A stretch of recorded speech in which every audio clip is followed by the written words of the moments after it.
Every night, long after the tourists have been kicked out, an ancient ceremony is performed in private inside the Tower of London, the ceremony of the keys.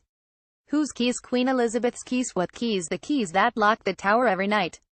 For roughly 700 years, as no one is entirely sure when it started, the tower has been formally locked up in a ceremonial event, which has gained a few extra tweaks over the centuries. The legend is that a former monarch wandered over one evening, and aghast that he was able to enter the tower at night ordered a formal locking up process to be enacted. As monarchs don't casually wander anywhere without a lot of forewarning, this seems an unlikely, if charming tale. Whatever the origin, it used to be carried out at sunset, at the time when the old market that was allowed within the walls was also sent packing. This tended to be unpopular, so the key holder eventually gained an armed escort, and although there is no longer a market to disturb them, the armed escort is still provided. Just in case. But who in the empty tower is going to disturb them? We are, for a small group of ordinary folk are allowed inside each evening to watch the ceremony. It's a very formal affair, so no photography allowed, and all are required to say amen when God is exhorted to do his saving of the Queen again. After a waiting list of about a year, this was actually a return visit, as I was in the tower about a decade ago for a private event, which happened to include the ceremony. On a cool Sunday evening though, a small group gathered by the iron gates that secure the tower courtyard, and just before 9:30 p.m., a beefeater arrives to unlock and permit us within. Suddenly, although we're standing where thousands of tourists stand daily, we're doing it at night, in private, where people don't normally get to stand. Like all beefeaters, an ex-army chap, with a bellowing personality to match, and a brisk talk to explain what happens. All this inside the dimly lit tower, next to Traitor's Gate, just in case anyone felt uppity, and with dramatic clouds rushing overhead. A film director would be accused of being excessive in how they showed the tower, but last night it was reality itself, delivering more than Hollywood would dare to get away with. Then marching down to meet us 4 fully armed soldiers in red and bearskins ready to do their duty. Another beefeater come up from the main gate, with the keys jangling in the quiet night, with a solitary candle in a lantern spookily lighting up the stone walls as he passed.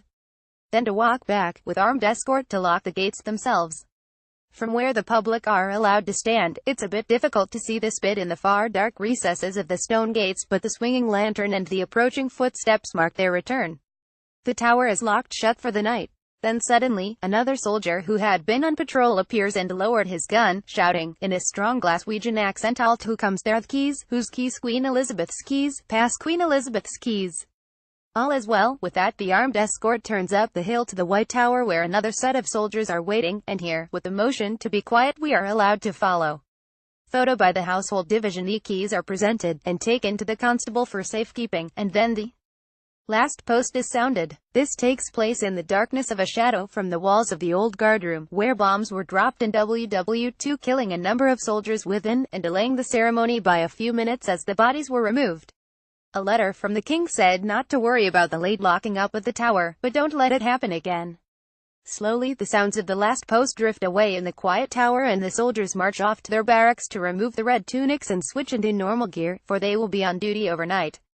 Legend has it that the occasional drunk tries to break in at night for a laugh, only to be confronted by a very angry army patrol pointing guns and bayonets at him.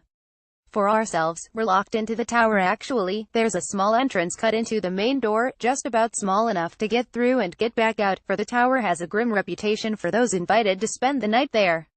For a short while, a small group of people are able to observe and participate in a truly ancient ceremony that happens in private every single night. To spend an evening in the darkness of the tower feeling very medieval, and then stepping through a wooden portal back into the modern world.